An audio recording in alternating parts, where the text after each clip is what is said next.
was a pretty cool rap. It's the first time I've seen it myself. Hello, everyone. Great to see all of you here today. Good morning, good afternoon, or good evening, depending on where in the world you're catching me from. And welcome to the Anti-Bubble Mania event. We've got a series of exciting webinars lined up for you over the next 2 weeks on swing trading, on investing, on options, on dividend investing, on planning your financial freedom.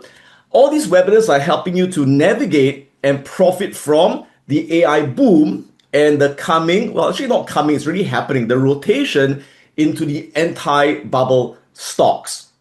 And of course, joining me would be Bang Van, one of the top option traders around. But Alson Chu, one of the top price action swing traders around, who trades crypto and futures and stocks, as well as Yan Yi, who specializes in small account trading for options and stocks. Yeah. So this webinar I'll be kicking off, and my focus on this webinar will be on talking about the great rotation. I'm sure you've started to see some rotation in the markets last week, right? The great rotation from the AI boom stocks or AI bubble stocks into the anti-bubble stocks. And so I'm going to show you how to identify the highest quality anti-bubble stocks that are undervalued right now that will lead the next stage of this bull market. Yeah, great. So if you can hear me, you can see my slides, let me know in the chat box so I know that we're good to go. Are we good to go? Okay, great. So I believe that many of you are here today because you want to create another source of income for yourself, trading the financial markets, whether from home or anywhere in the world. And I've got people from over 80 countries in this webinar today, right? And some of you have got savings and you want to grow your savings at a much higher return so that you can build your wealth a lot faster and achieve financial freedom, financial security in the near future, correct? Yeah, that's why you're here. So today I'm going to share with you exactly what it takes and what you need to do to achieve consistent profits from your investments in a stress-free, low-risk way. Yeah, how is that important to you? How is it important to invest in a stress-free way that you can sleep soundly at night? Okay, not worried. To me, that's the most important thing. Yeah, and even more important in a way that's sustainable over the long run. Okay, I'm not interested in making short-term profits that disappear next year. How do you know people make a lot of money and they lose it all? Who knows someone like that? You know, most people are like that, right? I'm not interested in that. I'm interested in building sustainable profits over decades, generational wealth. Yeah. I'm also going to show you the exact strategies that I use every day to manage my own investments, my own portfolio, which in fact this year has crossed the $24 million mark. Well, Singapore dollars to be exact. In US dollars, it's about 18 million. Yeah. And how you too can also build a multi-million dollar net worth and nest egg even on an average income. It doesn't happen overnight. It takes time, but it can be done. It is possible because so many people in my community have done it. Since I've been teaching this since 2005, it's been 21 years of me teaching these classes. Yeah. So there's a lot to learn today. Take lots of notes. If you have questions, post your questions on the Q&A tab. My team is behind to help you answer questions, and I also do my best to answer as many as I can, especially at the end of the webinar during the Q&A session. So stick all the way to the end for the Q&A. Yeah, and we also have got our award-winning courses and mentorship playbooks at like 50% discount during this limited period, during this webinar. So take advantage of that. Yeah. So you guys are ready? Let's get going. Now, before I talk about the topic, very quick disclaimer. Now, remember, I'm not a licensed financial advisor. I'm a retail investor that manages my own money and my family money. I do not manage money for anyone else. Okay. So all the stocks I'm going to talk about today, they are not a recommendation for you to buy or sell any of the stocks I talk about. They are shared purely for educational purposes and to share with you what I have been buying. Doesn't mean that you should buy.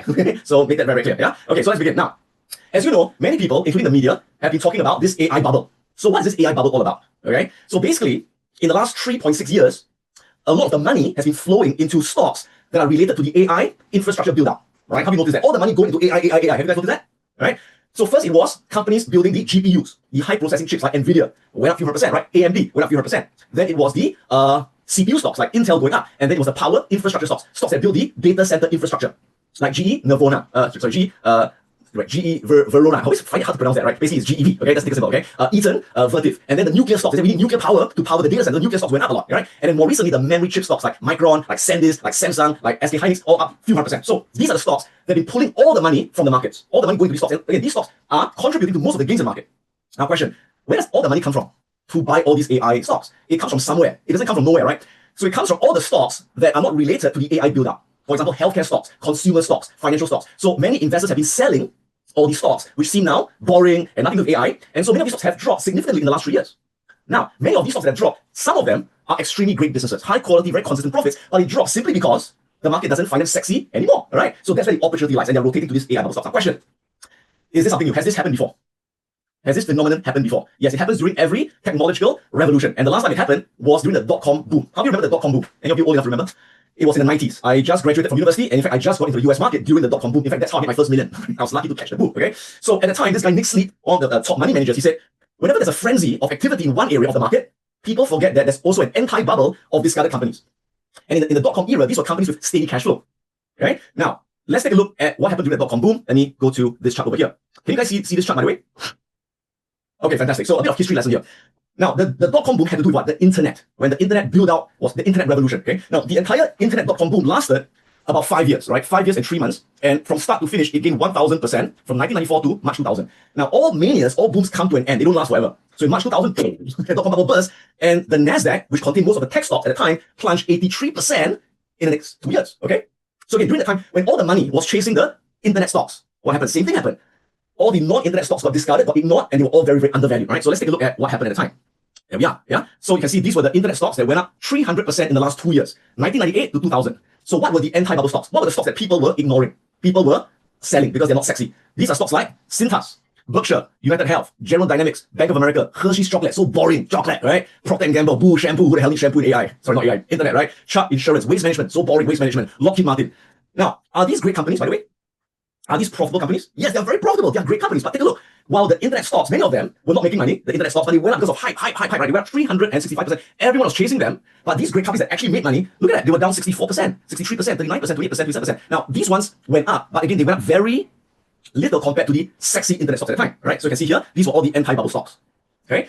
So again, what happened eventually? Eventually, in 2000, when the bubble burst, you have what we call a rotation back. It's like a pendulum. When you pull the pendulum to one end, it will swing back to the other end eventually, right? So when the dot-com bubble burst, boom, this is what happened. All the tech stocks, the NASDAQ, as you can see, dropped 81% in 2 years. And all the people who chased the internet all died, all down 80%. And that was the index. A lot of individual stocks went to zero. They went to zero. Those that didn't make money went to zero, right? And the anti-bubble stocks, which were the non-sexy stocks, look at that. United Health up 253%, Lockheed Martin up 273%, General Dynamics 100%, right? They all came roaring back. Okay? Now, is the same thing happening now?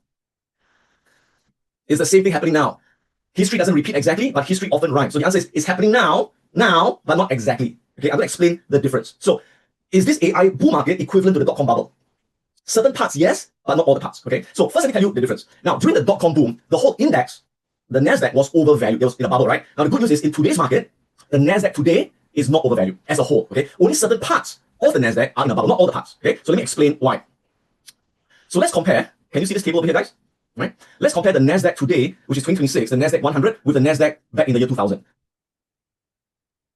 Right, let me just move this around so that you guys can see. Okay, so if you take a look at back in the year 2000, these were the 10 biggest companies on the NASDAQ at the time that dropped 80% when it busted, right? So we had Microsoft, Cisco, Intel, Oracle, Sun, Dell, Quickcom, Yahoo, Applied Materials, all right, JDS. Now, at the time, look at their forward PE ratio. This was a forward PE ratio. Now, again, PE by itself is not the most accurate way to value it, but you can see as a whole, the forward PE was 60 times earnings. 60 times earnings, right? Now, what's more important is the intrinsic value that I'll show you how to calculate later on. And with Stock Oracle, you can calculate it pretty easily. Now, you can see at the time, what was the premium to the DCF value? DCF means discounted cash flow, or the intrinsic value, okay? So the premium was, look at that, selling 100%, 155%, 100%, 41%, 600% above intrinsic value. So as a whole, the NASDAQ was selling 91% above intrinsic value in 2000.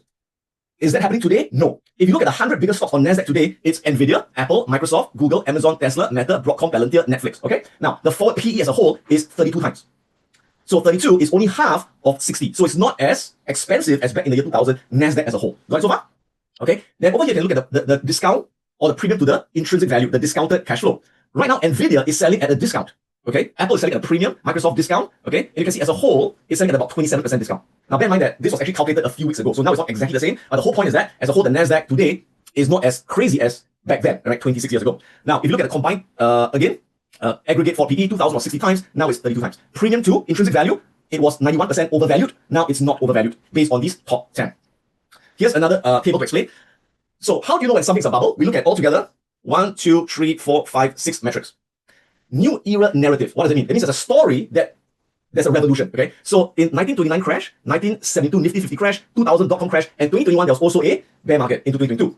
And now we've got the 2026 AI mania. So in all cases, there was a new era narrative. Okay. Now extreme broad market valuation, which means everything's expensive. 1929, yes. 72, only some. 2000, all. 2021, all. Now, no. So again, like I said, now, not everything is expensive. Only certain things are expensive. So that's a no, okay? Retail, leverage, and speculation. Are retail traders using a lot of leverage? And are they speculating? Yes, on certain parts of the market. So it is tiers only, not all, okay? Is there a flood of new IPOs and new specs? Well, there's some IPOs like SpaceX, so tiers, not a lot of IPOs, okay? Record index concentration? Yes. Profitless leaders and huge valuations. Are there a lot of leading companies that have no profit? Some, like SpaceX, but not all, right? Nvidia and all, they have a lot of profit, so tiers. So conclusion, in the current AI mania, we do not have a bubble in total. Okay? Like I said, there's a bubble in certain areas of the market. Yeah? How many of you like to know which areas of the market where there's really a bubble? Okay, so pay attention, next slide coming. Ready? Boom. Okay, so this is the 2026 AI bubble pyramid. And you can see it's divided into tiers. Let me just get my, right. So tier 1, okay, let me use white, easier to see, okay. Now, tier 1, these are, many of them are stocks that have no profit. No profit, okay? The price is driven by what? Story and narrative. They've got no profit or very little profit. And then tier 2 means that they got revenue, they got profit, but it's very expensive. Tier 3 is they've got profit and it's expensive. It's not very expensive, but it's expensive.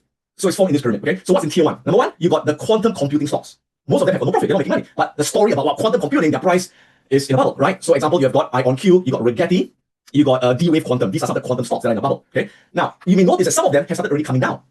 Have you noticed that some of them already are down like 20, 25%? So the rotation has already started. We're in the first stage of the rotation. The rotation doesn't happen suddenly, all at once. It happens in stages. We're now in the first stage, where some of these are already down 20, 30%, but they're still in a freaking bubble. Okay, they could drop 90%. Okay, understand? Okay. Next are the nuclear stocks, the nuclear energy stocks. Again, a lot of them don't really make much profits, right? So you got Oklo, you got NuScale, and some others, yeah? Then, of course, you got the space stocks. The space economy, the biggest is SpaceX. As you guys know, I warned you on social media that SpaceX is bloody expensive, okay? And after now dropping 20%, it's still bloody expensive. So SpaceX, you got Rocket Lab, you got AST Mobile. So this is tier one, okay? Now, tier two, they really make money, but the pricing is very, very high, okay? So you've got your memory stocks, your SK Hynix, your Samsung, your Micron. Now, some people say, but Micron, the PE is so low. Ooh, you can't use PE on Micron and cyclical companies because P divided by E, the reason the PE looks low is because the earnings have gone up significantly to drive the PE very low. But the question is, are the earnings sustainable? Are the earnings from Micron sustainable? Micron and SanDisk, are they sustainable? Well, it's debatable, okay? Because historically, memory chips are very cyclical. But now they say because of the AI boom, the price will go up forever, which I'm not sure. The reason the memory chip prices have gone up a lot is because of a shortage of memory chips, okay? Now, have you read that China is now starting to make a lot of memory chips that will flood the market? Have you been reading that? Okay. So, and because memory chips are very commoditized, they don't really have a moat. Once China floods the market with memory chips, and these memory chips, they drop in price, and there's no longer a supply crunch, then you could see a big drop in the earnings of Micron and SanDisk, of which then the PE will explode higher. Okay, so be careful about that. Yeah, don't be fooled by a low PE. Okay. Next are new clouds. Oops, sorry. So new clouds again are also in a bit of a bubble, right? Your CoreWeave, your Nebius, your IREN, right? These are cloud companies that specialize in AI workloads. These are also very expensive, okay? Now, and then finally, you've got AI power equipment companies. Like again, I mentioned GEV, you've got Vertiv, you've got Eaton, you've got Constellation Energy. Yeah, so these are the bubble stocks. Now, like I said, you will notice that some of them have already come down about 25, 30%. All right. Am I saying that they're just going to go all the way down? No. Okay. I won't be surprised that after dropping 25%, they'll bounce up first and they go down again. They bounce up first, they go down again. So that's it. This rotation is not one time. It is in stages. Now it's the early stage of the rotation. Got it? Okay. Now, as the money rotates out of the bubble, where is it going to go? Where's it going to go? Where's the money going to go? It's going to go into the anti-bubble stocks. So the anti-bubble stocks are companies that have nothing to do with building the AI infrastructure. Okay. So you want to see the chart of the anti-bubble stocks? There you go. Ta-da! This is the 2026 anti-bubble. We call it the bedrock stocks. Okay. So these stocks are going to lead the next stage of the bull market. Okay. Once the bubble bursts, all the money will go into these anti-bubble stocks. So again, we've got tier one, we've got tier two, and we've got tier three. Okay. So in tier one, we've got healthcare. So many of the healthcare stocks are very cheap. Now, some of them have already started to rebound quite a bit, like United Health. How do you know, for example, I bought United Health last year when it dropped significantly? Now United Health is one of my best performances this year. So some of them have already started rotating up already. They're at the early stages of rotation. Some of them have not started yet, right? So you've got healthcare, and I'll talk about the specific companies later. Let's talk about the sectors first. So you've got healthcare, you've got financial toll booths, like Visa, like MasterCard, like S&P Global, like MSCI, all right, and like Moody's, okay? Then you got vertical software stocks, software as a service stocks. Now, this part, be careful. If you look at a lot of the software stocks, yeah, they are very undervalued. They've dropped 30, 40, 50%, but some of them could be really disrupted by AI in the long run, okay? Like Adobe, like Salesforce, like some of the other software companies. So all these I already got out of them. In fact, I sold Adobe over 1 year ago at a nice profit. I sold Salesforce at a small loss. I lost like 70% of Salesforce, right? Now, if you ask me, Adam, will these companies survive, Salesforce and Adobe? My answer is I'm not sure. Honestly, I'm not sure, okay? I would say that they've got a 70% chance of surviving. Okay, 70% chance of surviving. Then why do you sell it? Because to me, 70% is not good enough, okay? Why would I want to own a company that has a 70% chance of doing well when I can reinvest the money into something where I know it's 99% chance of doing well, okay? Because in investing, you want the highest probability, okay? So if you ask me like software stocks, the ones that I think are the strongest would be like ServiceNow, will be like Viva Systems, will be like Descartes Group, will be like Constellation Software. Because within the software group, these are the ones with the strongest system of record, strongest system of intelligence that are less likely to be replaced by AI agents, okay? So be careful with software. Don't just buy any software, in my opinion, yeah? Next, communication services, like Netflix, down a lot. Meta, down a lot. So I've been adding these, in fact, right? Next, consumer compounders, like Copart, like AutoZone, like Mercado Libre, like Pool Corporation. Industrial services, like waste management, like Cintas. You got specialty materials. Now, usually I avoid material companies. These are commodity companies, but within them, there are some that are not affected by commodity prices. Like, for example, Lin PLC, which I bought last year, but that has really gone up already, right? But yeah, so some of them have already started going up, but some of them still are very undervalued. And I'll go into the specific stocks later. Yeah, but I'll give you an overview right now. Is this useful, guys? Sam is asking about Walmart. Walmart is expensive. Costco is expensive, right? They have dropped a bit in the last week, but they're still too expensive to look at, in my opinion. Okay, great. Can I move on?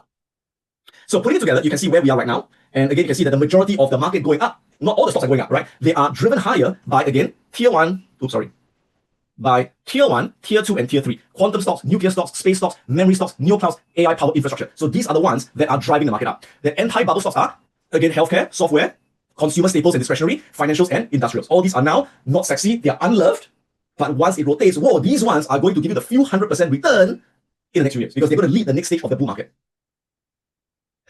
Now, how about the S&P 500? So earlier on, I said that the NASDAQ 100, that contains most of the tech stocks, I said that the index itself is not in a bubble, right? Only certain parts of the index are in a bubble. Now, how about the S&P 500? Is the whole S&P 500 expensive? Well, let me put it this way. I wouldn't say it's cheap. The S&P 500 is not cheap, but it is also not super expensive. Now, within the S&P 500, of course, you've got certain stocks that are very expensive, certain stocks that are fairly priced, and certain stocks that are undervalued. So this is a breakdown over here. So currently, we've got about 20% of stocks in the S&P 500 that are undervalued or very undervalued. And then we've got about 25% which are fairly valued, which means they are plus minus 10% of their intrinsic value. And then we have got about 43%, roughly about 42% of stocks in the S&P that are overvalued or very overvalued. Yeah. So ideally, when I'm picking stocks, I want to avoid the ones in red until they drop and they get fairly priced. Okay. So I'm watching the ones that are fairly priced and the ones that are undervalued because this is going to make me the most money going forward. So what are some of these stocks? Would you like to take a look? Okay. So here we are. These are all the 500 stocks in the S&P 500. And again, you can see they are grouped into fairly valued, overvalued, very overvalued, undervalued, and very undervalued.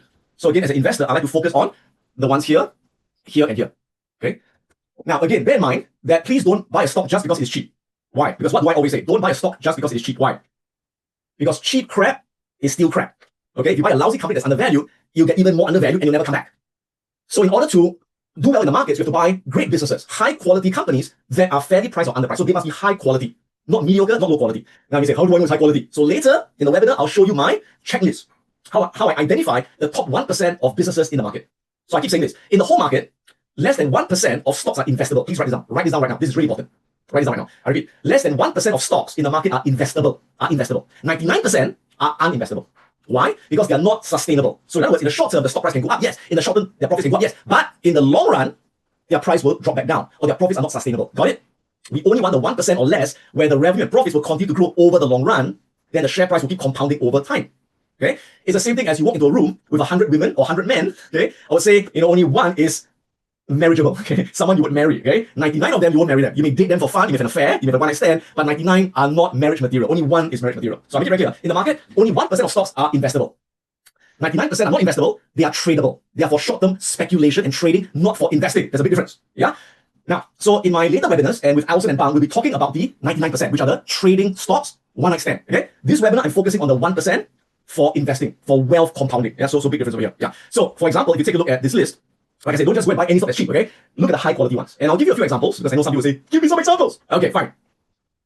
So like these are the ones I think are of higher quality, like Copart. All right. Although the stock price has dropped a lot, but that is more sentiment short-term reasons. But the underlying business is doing very well. Okay. You've got Tesco, you got Microsoft, you got Meta, you got Eli Lilly. Right. So these are great companies that are now very undervalued. Yeah. So Microsoft, Meta are very undervalued right now. Okay. You look at ICE, Intercontinental Exchange, not the Immigration Authority. Okay. ICE, Domino's Pizza, S&P Global, Thermo Fisher. These are undervalued. Fairly priced. You got Amazon. Amazon's fairly priced. Nvidia is fairly priced. Okay. Chubb, which is in insurance, fairly priced. Mastercard, fairly priced. Lin, another one, Lin, which I bought last year, fairly priced. Okay. Now, as an investor, is it important to only pick the top 1%? Yes, and let me show you the reason why. This is a very sobering fact, okay? Can you see this chart over here? Since 1926, 100% of all the wealth created in the US stock market has only come from 3.44% of companies. Think about it. Out of all the stocks in the market, 100% of all the wealth came from only 3% of all the companies. 97% of all listed stocks have contributed little to no long-term wealth creation or even destroyed shareholder value. And the top 1.88% of companies account for 90% of all the market gains. And the top 0.26% generated half of all the wealth in the markets. That's why I keep saying, as an investor, you must be very selective. Do not just chase any stock that's going up. Because if you chase every stock that's going up, that people talk about that's hot and sexy, yes, in the short term it could go up, yes, but eventually it's going to drop back down and wipe out everything that you have. Is that clear? Okay, so that's why I only focus on the top less than 1% that I know will keep compounding over time. That's how I've made millions in the market. Okay, let's move on. Now, a lot of people have been asking me, Adam, this AI revolution, this AI boom, how long will it last? How much longer? Would you like to know the answer? Would you like to know the answer? How much longer will this AI boom last? Yes? Okay, now, as you know, I can't predict for certain. I can only guess. So I'm just going to give you my best guess. I may be right, I may be wrong, I can only guess. So to guess, let me bring you back to the beginning. When did the AI revolution start? It started on the 30th of November 2022 when ChatGPT was released. When people say, oh my God, it's amazing, ChatGPT can write poems for my wife. Oh my God, can plan a road trip. Okay, so that started the AI revolution. Now, how many of you remember at the time, I ran a webinar called the 6 Wave event? Anyone remember that a few years ago? Okay, so during the 6 Wave, I said that this is the AI revolution that we need to look at. This is where the market is going to boom. Okay, and as you know, I put a lot of money into the AI revolution myself. Okay, so in the last 3.6 years since the start of the AI revolution, the S&P 500 is up 82% since then. But of course, individual stocks have done a lot more, right? So like Palantir up 1,500%, Nvidia up 1,100, Broadcom up 600, CrowdStrike up 450, Meta up 300, and of course there are even more of them. But these are the ones that I bought basically. So I'll show you what I bought. Okay, now since the AI started, this is my personal portfolio, which if you are a subscriber to UIP, you can follow my portfolio every day. Now, when I say follow, doesn't mean copy blindly. Follow means you can see what I'm buying and selling every day, and you can see my in-depth portfolio every month where I go through a review of where I'm buying, where I'm selling, and everything like that, right? So it's fully transparent. Of course, I publish my results every year. Okay, so my personal portfolio is up 134% since November 2022, since the start of the AI revolution. So about 3.6 years. And of course, many of you who actually joined Pure Profits have also done very well. In fact, some of you have gotten even higher returns than me. Okay, people like Chun Wei, he said, my investing journey was consistently losses over a decade, struggling to find a winning strategy until I discovered the VMI course, which is the Value Momentum Investment course, or the Whale Investor course, which completely changed my investment mindset and philosophy. So he joined the Pure Profits, and then 2023 he was up 84%, 2024 he was up 103%, and last year he was up 61%. So very consistent, beating the market every single year since he used these methodologies. And then of course we have got people like Jupiter, who is from Texas, originally from Philippines. He works in Texas now as a nurse, and since 2022 he's up 242%. Right? He said, Adam, I'm truly blessed to have you as an incredible mentor for investing in life. Thank you a million times over. You have changed my life, not me. The market changed your life, right? Okay. And people like Maxwell, 20.83% annualized in the last 4.5 years. Again, very consistent returns. I'm looking for consistent returns. My students do that. Okay. So, question: where do we go from here? Let me show you this next chart. Can you see this chart? Okay. So, let's compare the current AI boom to the .com boom 26 years ago. All right. Now, again, when did this AI boom start? It started November 30, 2022 here. When did the .com boom started? It started 19 December 1994. That was the launch of Netscape. Has any of you heard of Netscape? That was the first web browser that was launched in 1994. So Netscape launch was the start of the internet boom. Like ChatGPT is the start of this AI boom, right? So we start them both here. So for the .com boom, how long did it last again? It lasted 5.3 years. And the total gain was 1,000%.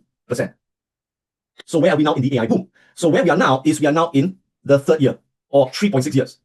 So again, we can't predict for sure, but if you compare both booms, how much longer do we have for this AI boom to truly burst? How long do we have? We have got about less than 2 years. We've got less than 2 years, okay? However, the .com boom gained 1,000%. Right now, how much has the AI boom gained in terms of the NASDAQ 100? It has gained 147%. So is there still a lot more potential upside? Yes, okay? So like I said, the NASDAQ itself, the S&P itself, is nowhere near the top, in my opinion. I could be wrong, okay? No one can predict for sure. I'm just guessing, okay? So I'm not surprised if the NASDAQ can go up another 100, 200, 300% from here in the next 1 to 2 years, okay? And then boom, the burst, right? And then all the money will fully go into the anti-bubble that will lead the next stage of the bull run, okay? Now, so what happens after 1.7 years? What happens after 1.7 years? Is it over? We go to a bear market? No more bull market? No, I don't think so, okay? So let me explain why. So even when the AI boom ends, the bull market will continue. Why? Because it will be led by the anti-bubble stocks. The anti-bubble stocks will then lead the next stage of the bull run. So how long do I think this bull run is going to last? Again, no one can predict for sure. I'm just guessing, okay? So this is my best guess. This is my best guess. Huh? Now, if you take a look at the market, the US market, over the last 100 years, can you guys see this chart by the way?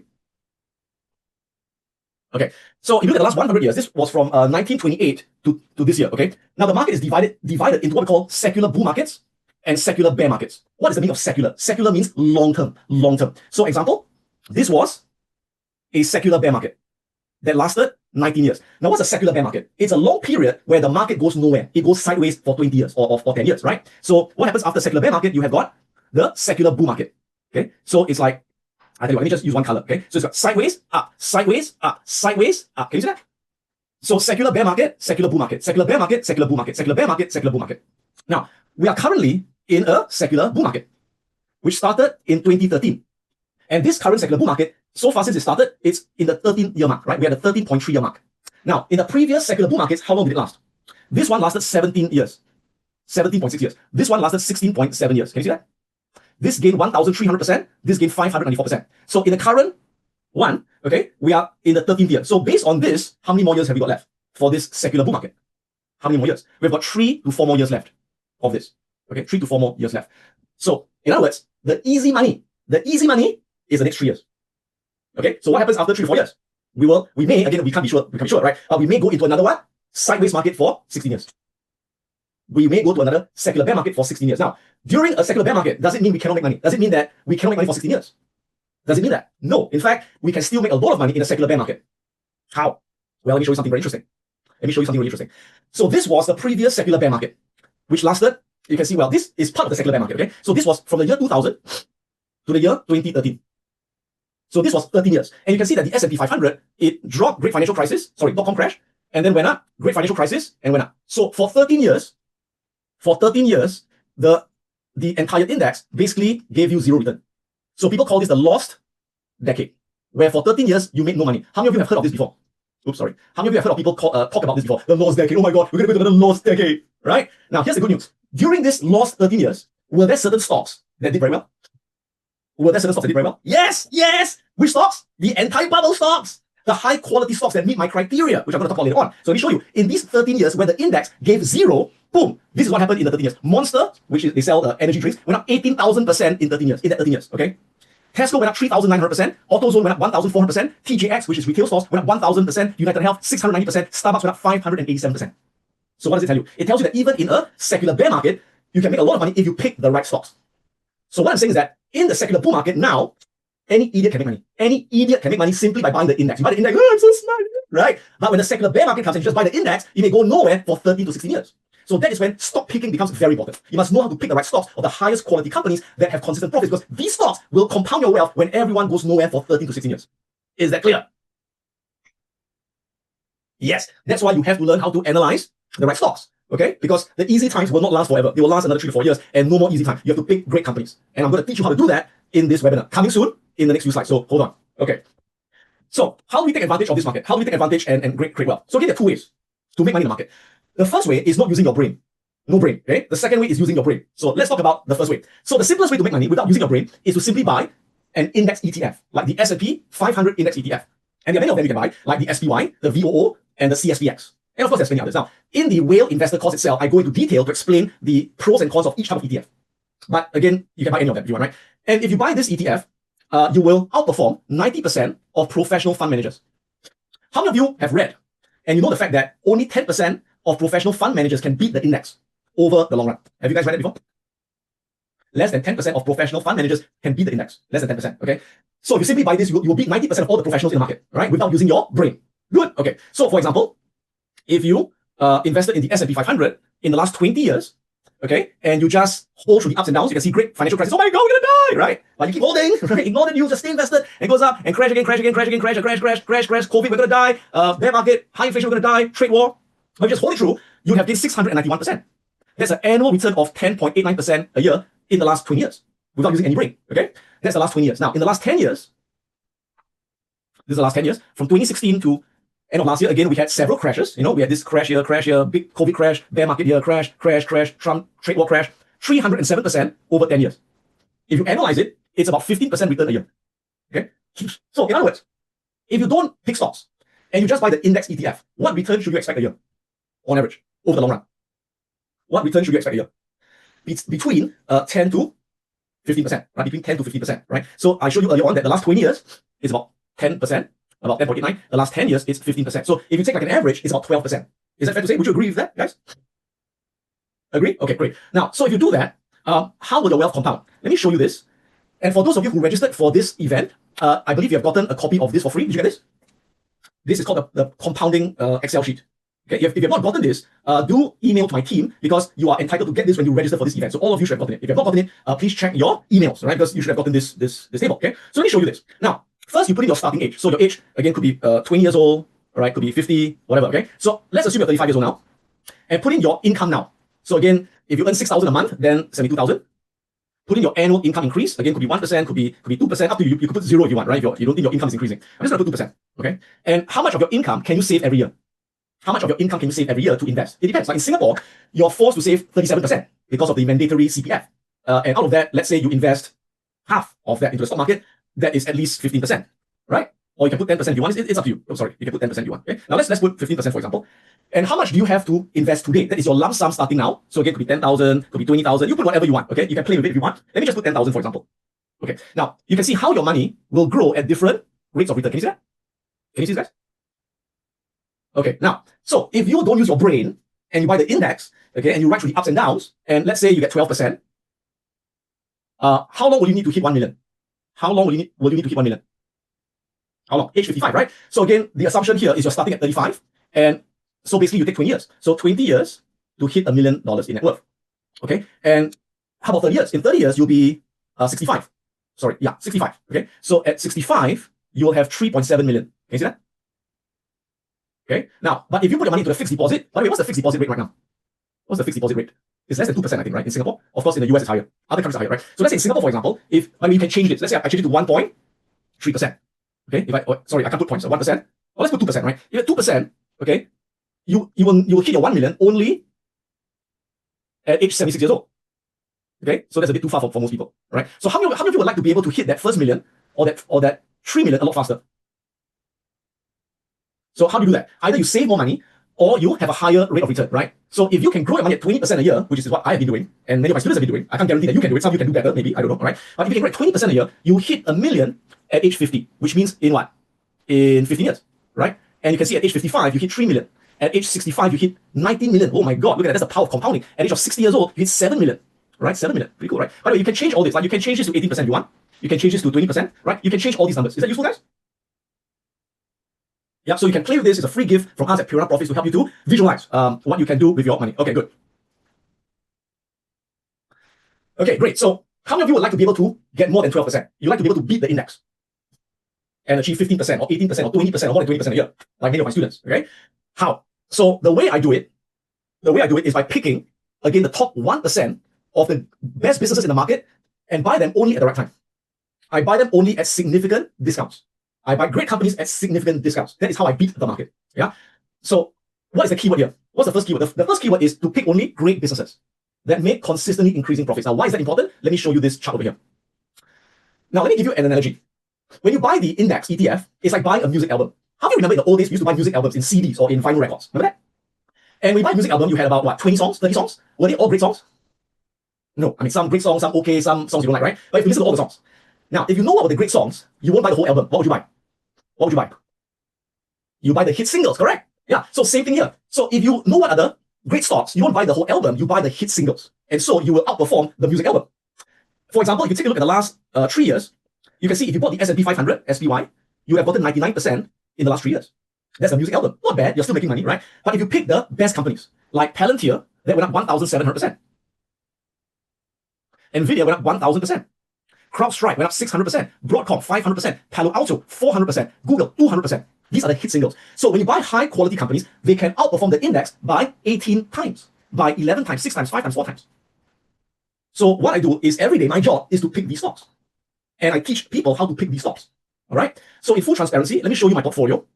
Because if not, it's just theory, right? Okay, so let me show you my portfolio. Now I've got my capital gains portfolio, which mainly consists of US stocks, and my dividend portfolio that mainly consists of Singapore stocks. So I've got both, okay? So my capital gains portfolio are in 2 accounts. My first account is here, right? So you can see these are all the stocks I own.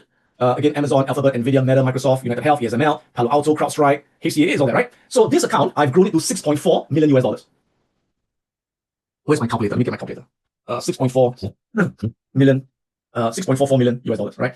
And my second account, this one, you can see it's got the same stocks actually, right? Right? Amazon, Alphabet, Nvidia, Meta, Microsoft, United Health, Palantir, ASML. All the stocks I talk about, these are stocks I own right now, okay? So this has now grown to 7.26 million US dollars. So my total US stocks is 13.7 million US. Okay, so if you convert to Singapore dollars, because I'm in Singapore, then that's about 17.7 million Singapore dollars. Right? So these are my US stocks. Now my Singapore stocks is where I collect dividends. Is where I collect dividends, and I can show you that in full transparency. So it's not theory, this is actual my account.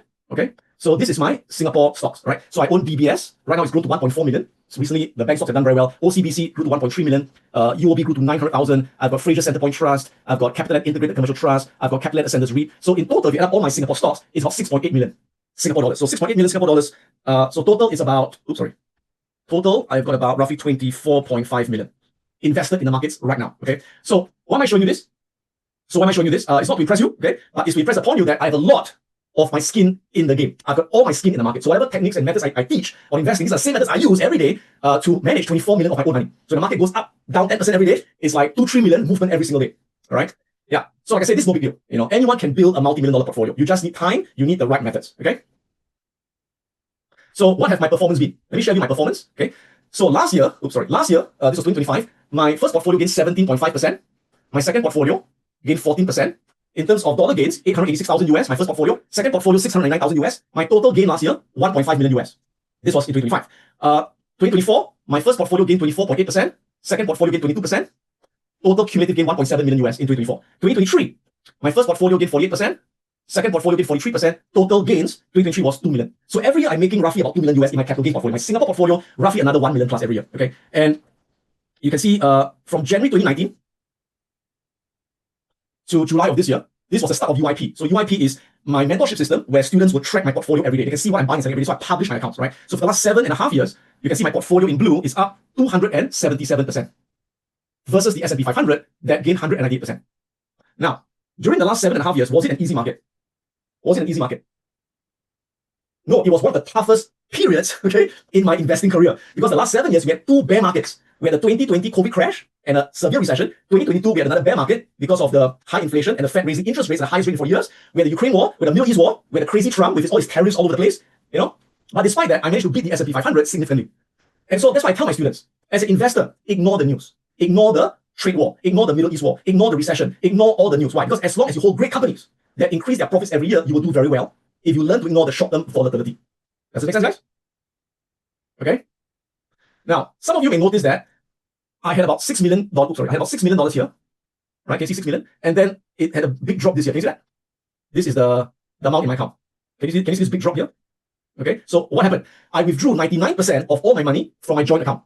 This is my joint account. I withdrew 99% of all my money from my joint account and I put it to a new corporate account I started this year, which is here. This is my new corporate account. And you can see, yeah, I put in $6 million in March of this year. And now it's grown to 7.2 million, right? So 16% return this year so far. And the reason I transferred from my joint account, my new corporate account, is to avoid any kind of estate tax. If I die suddenly, the US government cannot take my money because I put it under corporation, right? So this is one of the things that I've done. Since my account is now over 20 million, I've got to do something because the money has become too big already to leave it in just a personal account, right? Okay. So again, I'm sharing this with you to hopefully inspire you, not to show off, inspire you and to tell you that, hey, I've got all my skin in the game. So whatever I'm teaching you, this stuff is what I'm doing every single day. Okay. So how do you like to learn how I actually invest? Okay, great. So there are all the 4 keys to successful investing. This is the most important part of this webinar. So write this down, okay? So what are the 4 keys? I like to use this acronym, okay? 1, 2, 3, 4. I like to use this acronym, WWHW. WWHW. So what is the first W? The first W is you must know, you must know exactly what to buy. You must know exactly what to buy. Why? In the US, there are over 6,000 stocks. Which one do I want to buy? I only want to buy the best stocks. Now, when you buy a stock, what are you buying? When you buy a stock, what are you buying? You're not buying a lottery ticket, okay? You're buying a business, correct? So in other words, I only want to buy great businesses. Please write this down. I only want to buy great businesses. I'm not interested in mediocre businesses. I'm not interested in lousy businesses. I only want great businesses. Let me say, how do I know it's a great business? So later I'm going to show you my criteria for selecting great businesses. It's a 7-step criteria. Coming soon, next few slides. Okay, so that's the first key. Number 2, once I know exactly what to buy, what's the second key? The second key is I must know exactly when to buy. Reason is this, listen very carefully. A great business can be a bad investment if you pay too high a price for the shares. If you buy when it's too expensive. Like, how do you know people in Singapore who bought Sentosa Cove, which is a property on Sentosa Island? Great view, great location, but they overpay. After 10 years, they're still losing money. You know that? Okay? But a great business is a great investment if you can buy for less than what the shares are worth. I repeat, a great business is a great investment if you can buy when the shares are undervalued. So, we want to buy great companies when they're undervalued and the price has retraced to technical support levels. So let me give you an analogy, okay? Let's imagine you want to buy an apartment and you found a great apartment, great view, great location, beautifully renovated, yeah? What's the first thing you want to find out? What is the bank valuation? So let's say you find out the bank valuation is $2 million for the apartment. And you are very desperate to buy because property prices are all going up, okay? And you're scared that someone takes the property from you. And the seller says, you know what? I'll sell it to you for 2.5 million. You say, okay, I'll take it, right? So if you buy for 2.5 million, is that a good investment?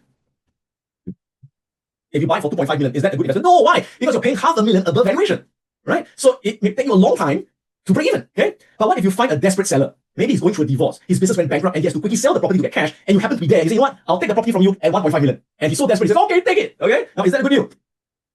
Yes, because you bought $500,000 below valuation. Right? Now, how many people like to get deals like this? Who would like to get deals like this? Yeah. Is it easy to find these deals in the property market? No, it is very rare. It is very difficult. But the good news is in the stock market, it happens every year. Every year, you get great companies selling at 20-30% discount. Why? Because of a lot of the market manipulation and the news that causes panic selling. You can buy great companies at huge discounts. That's how I make millions in the market, by taking advantage of the short-term panic of people. Got it? So I'm going to show you how to implement this. And right now in the market, I can tell you there are great companies selling at 20, 30% discount because of the hype over AI. They dump these stocks in the short term, giving me the opportunity to buy these stocks. Okay, so I'll talk about it in a short while. Next is you must know how many shares to buy. So this has got to do with portfolio diversification and portfolio allocation. The lesson I can give you is this: no matter how great you think a stock is, never put all your money in one stock. Never put all your money into one stock. Why? Why not? It's a great stock. All my money into SpaceX, all my money into Tesla, all in. Why not? Because no matter how great a stock is, shit can happen that you can't always foresee, right? You know, what if you put all your money in SpaceX and Tesla and then Elon Musk gets hit by a rocket and dies? Then you're screwed, right? The whole thing will collapse, okay? So don't do that. Always divide your money into minimum 10 great companies.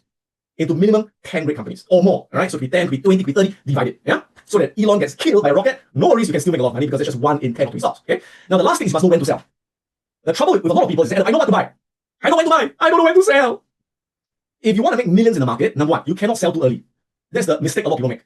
Like in 2022, about October, I bought Nvidia at about $15. This is after the share split price, right? I bought at $15. And a lot of people also bought that, okay? Now, when Nvidia went to $30, what happened? A lot of people said, hey, it's already gone too high. It's already gone 100%, right? Better sell because it's too high.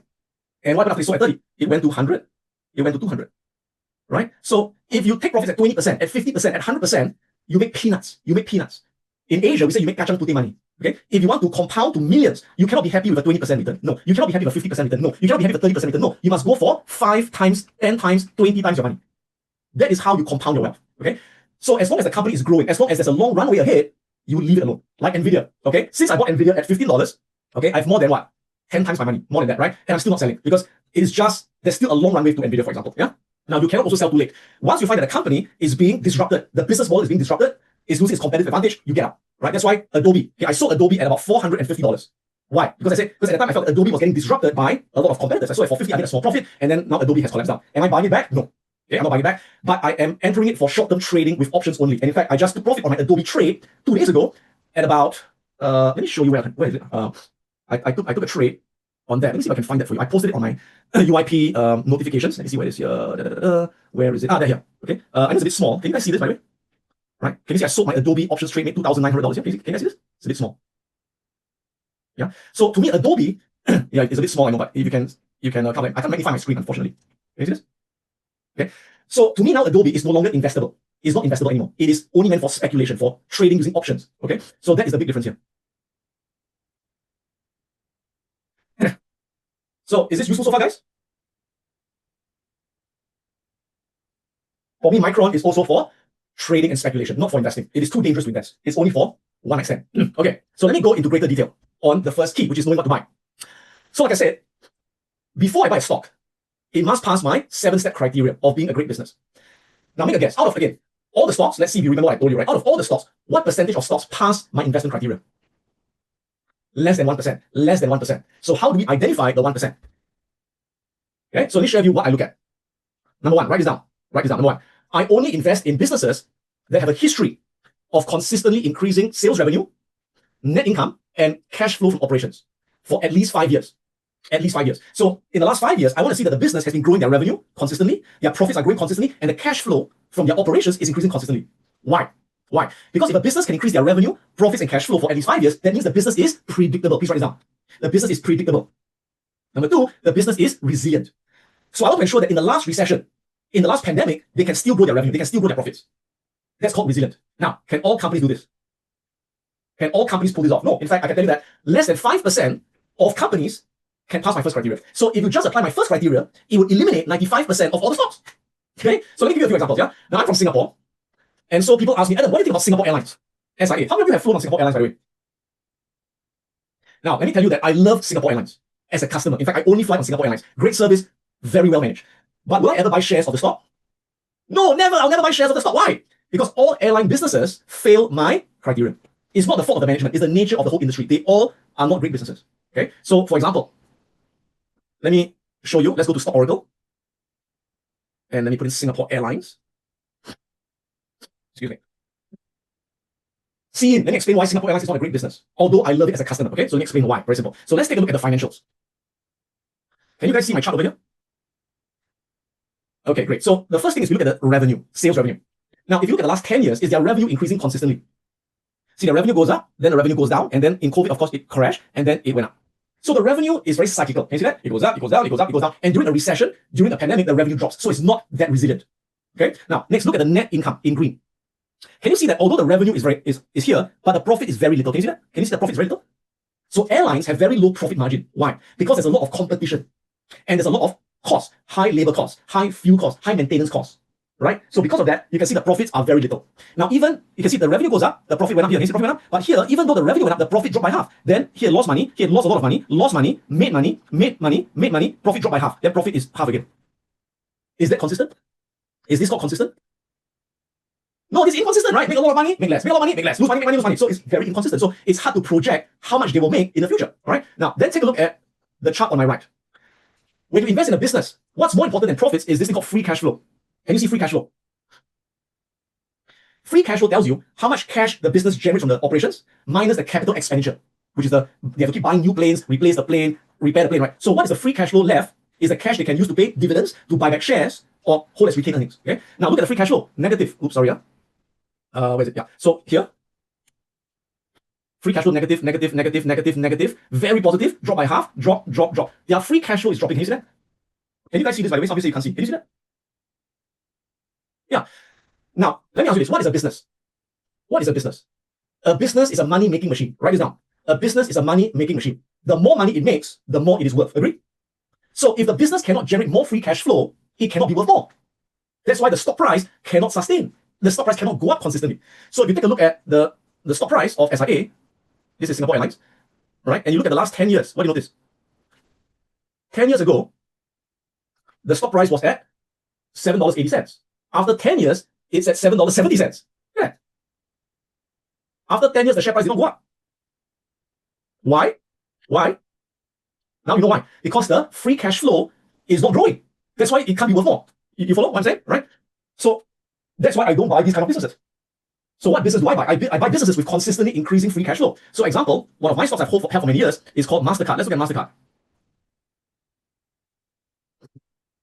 Now let's look at the difference. Let's scroll down. Go to financials here.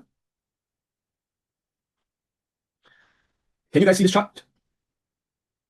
Now look at the sales revenue. Is the revenue growing consistently over 5 to 10 years? Yes or no? Yeah.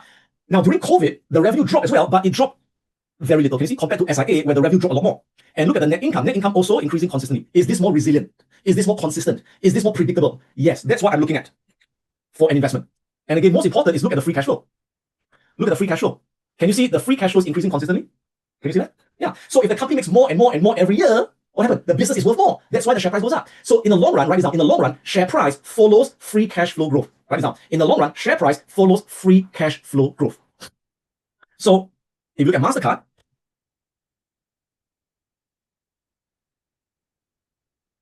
okay, can you see, is the stock price over the long run, is it going up? Yes or no? Is the stock price going up in the long run? Yes or no? Yes. Yeah. So these companies are a lot easier to make money than companies that go nowhere after 10 years. Now, does the share price go up every day, every week, every month, every year? Does it go up in one straight line? No, the price moves in wave patterns. Can you see that? Wave up, wave down, wave up, wave down, wave up, wave down, wave up, wave down, wave up, wave down, wave up, wave down, wave up, wave down, wave up, wave down, wave up, wave down, wave up, wave down, wave up, wave down, wave up, wave down, wave up, wave down, wave up, wave down. Now it's going to wave up soon. Right? So as an investor, when do I like to buy? Okay, so let me draw it here. It's like breathing. Breathe out, breathe in, breathe out, breathe in, breathe out, breathe in, breathe out, breathe in. Right? Now, no matter how strong you are, can you breathe out forever? Hold on, sorry, I lost my slide. Give me a second.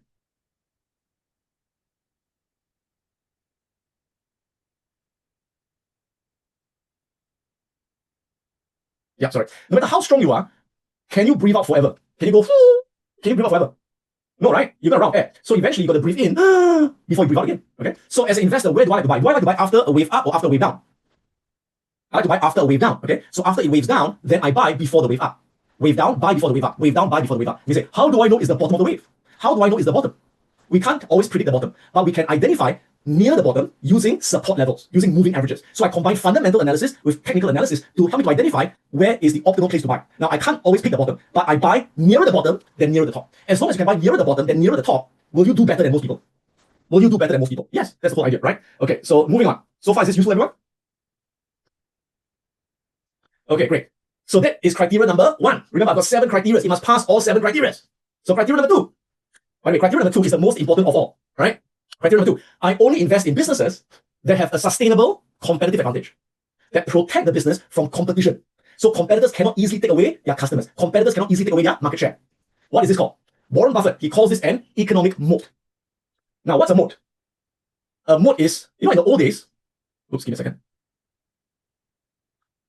In the old days, kings live in castles. And how do they protect the castle from the invaders? They build a moat around the castle.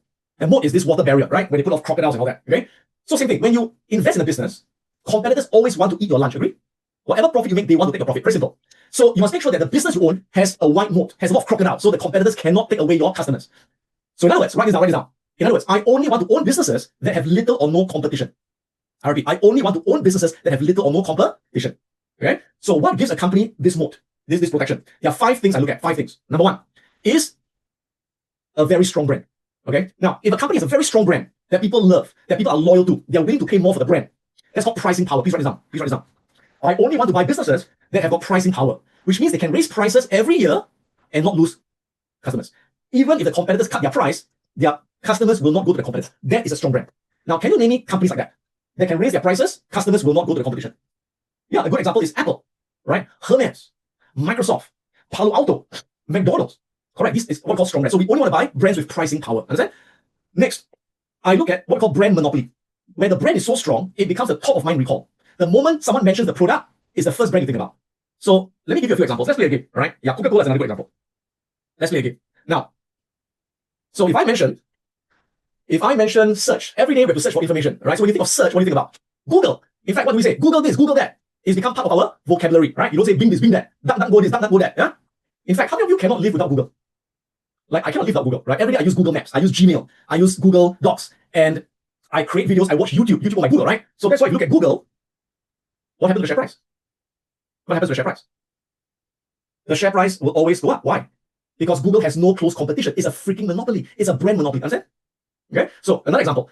If I mention software, whether you work from home, you work in an office, you have to use software to do your work, spreadsheets and documents, right? When you think of software, what do you think about? Microsoft. Again, Microsoft is a brand monopoly. There's no close competition. So same thing, you put Microsoft, you can see long run, it always goes up.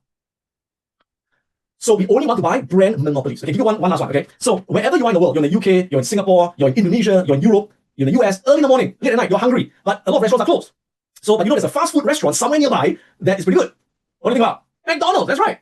McDonald's is a brand monopoly. Every year they raise prices, people still buy because they brainwash the kids from young with a Happy Meal. Where you want to go? McDonald's, right? And so again, if you look at McDonald's, long-term what happens? Long-term it always goes up. Even Trump loves it, right? Correct, yeah? Does this make sense, everyone? Am I making sense? Okay, so that is the first thing. We want to invest in brand monopolies. Brand monopolies. Number 2, I like to invest in businesses that have very high customer switching cost. What does it mean? This means that once a customer uses a product, it becomes very expensive or very inconvenient to change to another product. As a result, the customer is stuck for many, many years and they have to keep paying annual subscriptions. Can you name me some companies that lock in the customer for many years? Again, Apple is a good example. So if you look at Apple, right? Apple's moat doesn't come from its products. You can argue that Apple may not make the best phones. They may not make the best tablets. But Apple's moat comes from their ecosystem where all the products work together seamlessly with high privacy. And they're all connected to the iCloud, right? So like for myself, my entire family, we all use iPhones. We all have Apple Watch. We all have MacBooks. We all have iPads. My house, camera system, video system, linked to the iCloud. All my family photos, all my family videos, all the work I've done is synced to the iCloud. So for example, if I like a music, I download the music on my iPhone, straight away it's synced to my iPad, it's synced to my Apple Watch, it's synced to my MacBook, it's synced to all my family members, right? So will I ever buy a Samsung phone? Even if Samsung's phone is cheaper, it's more beautiful, will I ever buy a Samsung phone? No, why? Because if I buy the Samsung phone, it can't sync to my Apple Watch, it can't sync to my MacBook. It makes my life very inconvenient. And every month I'm paying the iCloud subscription to store 5 terabytes of data on the iCloud. Now, do you think I will ever switch to another cloud provider? I have to download everything and re-upload. No, right? So even though Apple's products are more expensive, and every time I buy a new Apple cable, I will curse and swear. I say, what? $100 for cable? Those bastards, daylight robbery, I curse and swear. And the more I curse and swear, the more I buy. Now, that's a great business, right? A great business is one where you curse and swear them, and you say, shut up and take my money, you bastards. That's why I like Apple. That's why I own Apple. Because Apple always goes up. Because they lock in the customer, right? Okay? Now, Amazon. How many of you have heard of Amazon Web Services, AWS? Amazon, their most profitable business is AWS. Do you know that many of the top companies in the world, like Adobe, like Disney, like Netflix, they are all built on AWS? They are all built on AWS. And it's very hard for them to migrate to another cloud provider because all the data is with AWS. So every year, if Amazon raises the price, they have no choice but to pay. They are stuck. Amazon has got them by the bees. I wouldn't say that word here, not very nice, but Amazon got them by the bees. Okay, understand? So that's why I own Amazon. Are you with me so far? Does this make sense, guys? Okay, next. I like to buy companies where there's a network effect. What's a network effect? It means that so many people use it that you have to use it because everyone is using it. You cannot live without it. Like for example, in Asia and in Europe and in a lot of the Middle East, you cannot live without WhatsApp. You have to be on WhatsApp. If you're not on WhatsApp, you cannot collaborate with your friends or your work people, right? And almost everyone in Asia uses either Facebook or Instagram. It's a network effect. That's why I own Meta platforms. Okay. If you want to sell something online, you have to be on Amazon because everyone is on Amazon. Of course, in China it's different. In China, you got to be on WeChat. That's owned by Tencent. In China, you got to be on Alibaba, on Pinduoduo, on JD because everyone is there. But basically, you want to be the company where everyone needs to use that product. Is that clear, everyone? Okay. Barriers to entry, like example, regulatory barriers and intellectual property barriers. So other companies cannot make the same product because of the intellectual property or the regulations required, like military defense contractors or certain pharmaceutical companies. Okay, and huge economies of scale. So, for example, Amazon, Costco, Walmart, they are so big, it's impossible for any competitor to fight with them in terms of volume and cost structure. They will kill all the competition. Okay, so before I buy a business, it must have at least 3 out of the 5 of these moat sources. Is that clear, everyone? Excuse me, I'm having a bit of a cold. Okay, next. Let me share with you a bit more, right? Next is growth potential. I want to invest in companies that are in high growth industries. For example, let me ask you this. Would you invest in a childcare business that is very well managed, that's got great service in Singapore or Japan or China or the US? Would you? No. Why? Because what's happening in all these countries? The birth rate is declining. There's less babies every year. So no matter how well you run your childcare business, it cannot grow, right? But will you own old age homes, medical facilities, funeral parlors in the US, in China, Singapore? Yes or no? Yes, because there's more old people every year. They are living longer, right? So there's a huge tailwind. Understand? So all the companies I own are in high growth industry like AI and robotics, cybersecurity, fintech, healthcare, just to name a few. And of course, there's a lot more. Yeah. So in the Whale Investor course, I will show you again how to identify companies in the highest growth sectors and buy the best companies in each of these sectors. That's how you beat the market consistently. Good. Okay. Next, conservative debt, strong cash position. Now, if a company borrows money to grow, nothing wrong. Nothing wrong. But if they over leverage, if they over borrow, that's dangerous. Have you heard of Lehman Brothers? Lehman Brothers collapsed. Silicon Valley Bank collapsed. In Singapore, you had Nobel Group that collapsed. HiFlux that collapsed. What did they all have in common? What did they all have in common? They had too high debt levels. Okay, so I like to only buy companies with little or no debt and a lot of cash. Why? Because if a company has got too much debt, the moment there's a severe recession or financial crisis, they cannot refinance the debt, they will go bust. So when I buy companies that have a strong balance sheet, I can sleep well. In the worst recession, in the worst financial crisis, I know they will survive. And not only will they survive, they will come out stronger. Because their competitors die, they can buy all their competitors. Got it? Like recently, someone asked me, Oracle, when Oracle went up like crazy last year, people say, oh, Adam, should I buy Oracle? I said, be careful. Look at the debt. Oracle debt levels are very high. And so I avoided it. Now Oracle has dropped, I think 40%. I still wouldn't touch it because Oracle has very high debt levels. Okay, so I look at debt very seriously. Now, there's a lot more I look at, right? I can't cover everything today. If not, I'm going to take 10 hours, right? But I'm giving you the gist of what I look at. I look at other things like return on equity, return on invested capital, right? So when a company passes all my criteria, I know it's a great business. So far, am I making sense? Is this useful, everyone? Okay, great. How many of you feel that so far, how many of you feel that so far what you've learned is useful? That if you apply this, it will really change your investment results? Great to hear that. And how do you now begin to realize some of the mistakes you made in the past? Very good. Okay, so let me teach a bit more. Okay, a bit more. Are you still with me? Are you still live? Saturday. Yeah. Okay. All right. So like I said, we only invest in the top 1% of businesses. What are the top 1%? These are businesses that are able to consistently increase their revenue and increase their free cash flow. So if the business makes more and more money over time, what happens? They are worth more over time. So over time, their intrinsic value will always go up. You see that? The green line is the intrinsic value. So look at McDonald's, look at Domino's Pizza, look at Nvidia. Over time, their intrinsic value goes up. Okay, but does the share price go up in a straight line? Market data connection, real Does the share price go up every day, every week, every month in line with the intrinsic value? No. Why? Because listen carefully. Because in the short term, the stock price doesn't always reflect the value of the business. In the short term, the stock price is driven by emotions, by manipulation, and by news, and by Trump's tweets. Okay? So for example, when there's good news, or when there's manipulation and there's hype, what happens? The share price can go way above the intrinsic value. That's when it gets overpriced. And then when there's bad news, oh my God, the COVID pandemic and Trump is launching another war, we're gonna die, they're raising interest rates. Share price goes down, right? And then it repeats, right? And then good news again, good news, bad news, we're gonna die, good news, bad news, good news. So what is this called? This is called volatility. So as an intelligent investor, do I like volatility? Yes, I love volatility. Why? Because volatility creates the short-term mispricing of the business. I repeat, volatility creates the short-term mispricing of the business. In other words, if a business that's worth $400 intrinsic value can be temporarily selling at $200, happens every year. Okay, we call it undervalued. And a stock worth $400 could temporarily be selling at $600 during the hype during the excitement, right? During the whatever, right? So that's when it's overvalued. So you tell me, as an intelligent investor, when is the safest time to buy? Market data connection Do you want lost. to buy over here? Let's call this A. Or do you want to buy over Market data here? connection reestablished. Let's call it B. You tell me, you want to buy A or B? All of you say B. Very good. All of you say B. Now that's what you say. But is that what you do?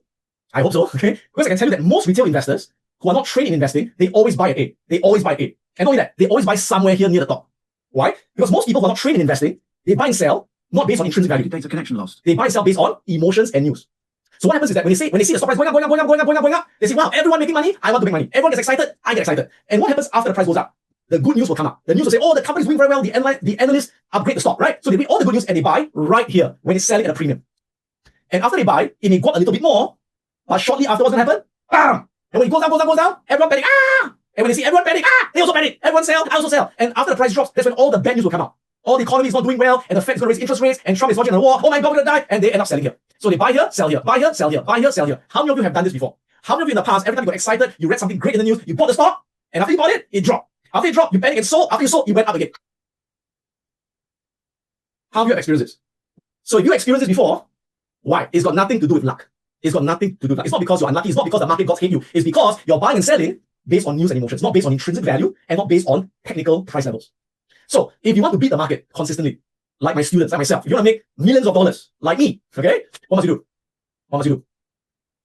Sign up for the course. I'm just kidding. Okay, you need to train yourself to go opposite of everyone else, which means you want to buy when a great company is undervalued. Now let me ask you something. Market data If a connection. company is so great, when is it undervalued? Market data connection reestablished. If a company is so great, when is it undervalued? When there's good news or when there's bad news? When there's bad news, Market data connection reestablished. that's right. Okay, and when there's confidence or when there's fear in the market. When there's confidence or when there's fear in the market. When there's fear, and that's why Warren Buffett has taught for decades, you must be greedy when everyone is fearful. But let me add a caveat to that. Listen very carefully. The caveat is this. You must be greedy when everyone is fearful only on what? Only on the right companies. Only on the top 1%. Because these ones will bounce back once the sentiment shifts. Okay? But if you're greedy and you buy not good companies that drop, they will never come back. They will never come back. They can go down and never come back. Is that very clear? So that's why you have to first of all do the 7-step analysis. So let me give you an example. So again, right now in the market, are there great companies that are selling at a discount? Are there great companies selling at a discount? Yes. So I'll give you one obvious one, okay? Microsoft. Now, first of all, is Microsoft a great business? How do you know it's a great business? Well, let's go to the stats, shall we? So let's go to Stock Oracle again. Type MSFT, Microsoft. Now, so first of all, let's take a look at the financials. Let's look at the bar chart over here. So you tell me, is the revenue growing consistently? Yep. Is the net income growing consistently?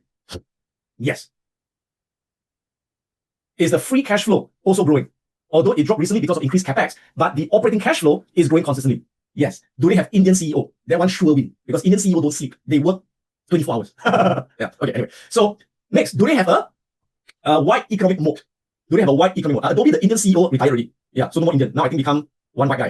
If I'm not wrong. I don't know whether the new guy is Indian also. You better check, right? Okay. Now, how to check the moat? Straight away on Stock Oracle, you can see here is a wide moat. You can see it's a wide moat here. Wide moat. Now, if you want to read more about the moat, then you can go to this thing called Oracle IQ. Click on Oracle IQ. And you can click on the moat analysis. And you can check the moat. So you can see that Microsoft has a moat score of 9 out of 10. That's a very strong moat. So usually for me, I want to make sure that the moat is at least 7 out of 10. Okay, at least 7 out of 10. Below 7, I'll be a bit more cautious, right? Ideally 7 out of 10. And of course, you can read about the analysis of how it gets that rating. And if you go down, you can see here in terms of brand loyalty and pricing power, 9 out of 10. Barriers to entry, 9 out of 10. Switching cost, 10 out of 10. Network effect, 9 out of 10. Economies of scale, 9 out of 10. Mwah, beautiful, right? Now, I show you a shortcut, okay? So the shortcut is you look at this Oracle IQ. In terms of predictability, very high. Very predictable revenue and profits. Profitability, very high. Growth, medium. Okay? Moat, very strong. Financial strength, very strong. Valuation, very undervalued. So this gives you a very nice overview. So ideally, when I invest, make sure it's a medium or high. It's a medium or high, okay? So Microsoft is a great business. And you can see over time, the intrinsic value will keep increasing.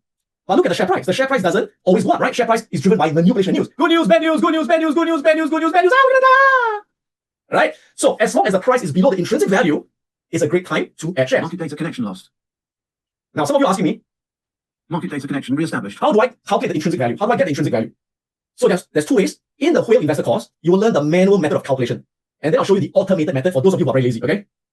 So for the manual method, you will be getting this intrinsic value calculator. Give me a second.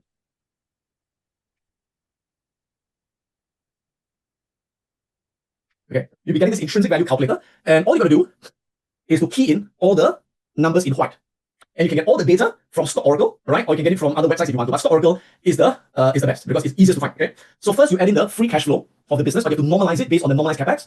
Put in the total debt of the company, the cash and investments, the projected growth rate, number of shares outstanding, discount rate. Key this all in. Takes less than 5 minutes to key it in. I take less than 1 minute, and then ta-da!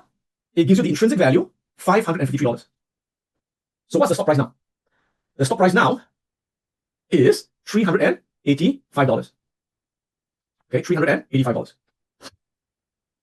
385. So let's put that in. Market data connection lost. So right now, Microsoft is selling 30% Data below connection intrinsic value. 30% below intrinsic value. Is that a good deal?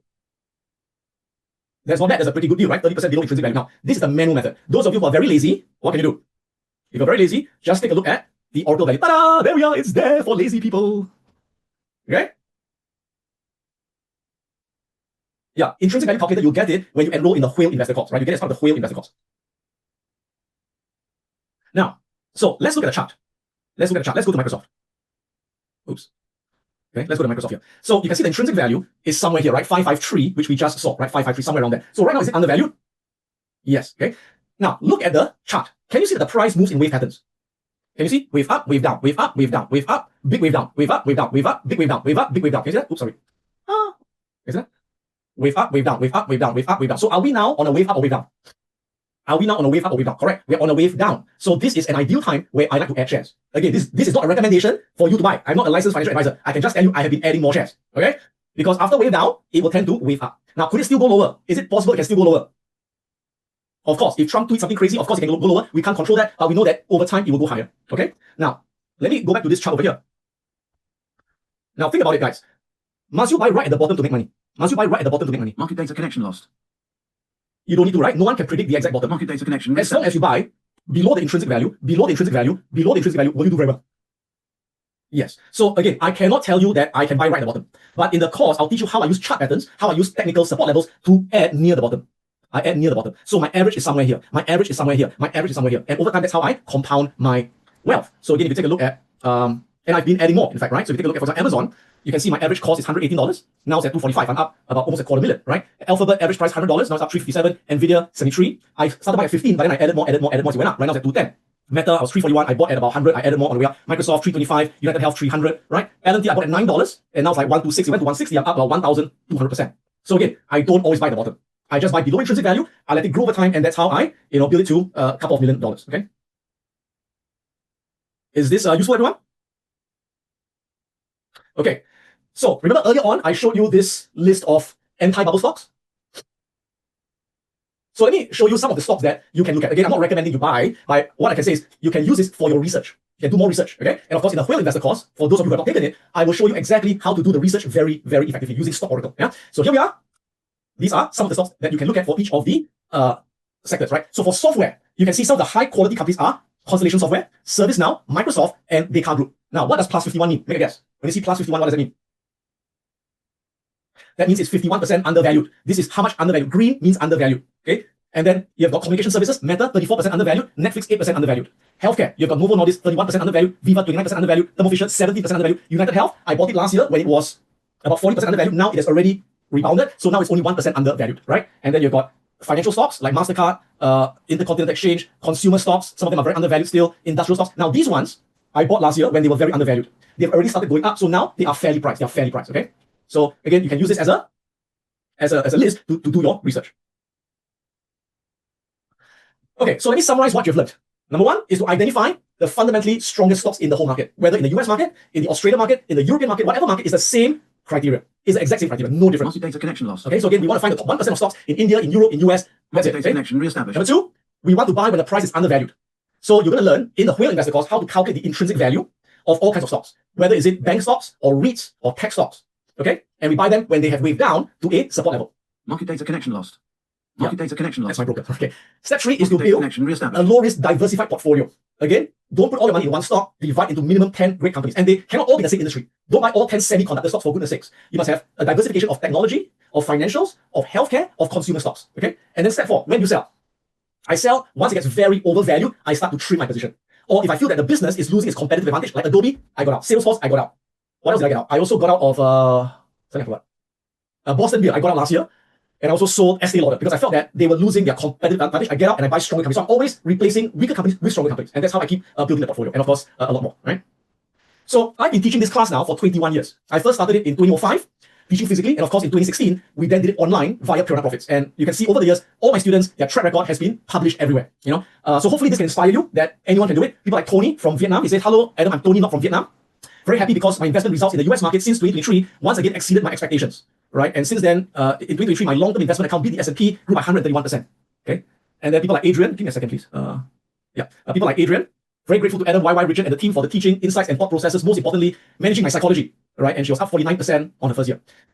I can tell you that about half my students have never invested before. They have never bought a stock before. They got zero financial background. All right, so they learn from scratch. They learn the right habits. They learn the right methods. They follow strictly discipline, and they get these results. This is KK. It says, 4 years ago, someone introduced me to open a broker account. At the time, I knew nothing. My account went negative, and I always ended up buying high and selling low. I would FOMO and add positions when the price went up and panic sell to cut when they drop. Very common, right? Since May, I came across Adam's webinar for the masterclass and enrolled in it. Since then, my journey has completely changed. I have managed to earn back what I lost in the past, and now my portfolio has even outperformed the S&P 500 this year. Is this luck? It cannot be luck. All right? It is skill. It is discipline. Okay? People ask me, Adam, out of all the thousands of students you teach, who are your students who make you the most proud? I can tell you it's my 2 kids. So this is my younger daughter, Sam, and that's my elder one, Kelly. Okay? When they were 18 years old, they both opened their account with Interactive Brokers. I gave them each $5,000 US to start the account. And I say, from here on, you work part-time and you put in your own savings, which they have. They both study full-time. My elder one just graduated. Now she's looking for a job, but she works part-time and they put all their savings into the Interactive Brokers. And every year I publish my results to the public, as you know. Since 3 years ago, they now publish their results with me. Okay? And let me show you how they've done. My younger daughter, my older one, Kelly, this year, she's up 28% so far this year. And since she started, when she was 18 years old, right? 1922, about 3.5 years ago, she's up 116%. Okay? My younger daughter, Sam, this year she's up 30%. Despite buying Adobe and not listening to my advice. In fact, she asked me earlier this year in March, she called me, I was in Bangkok. She said, Daddy, what do you think about Adobe?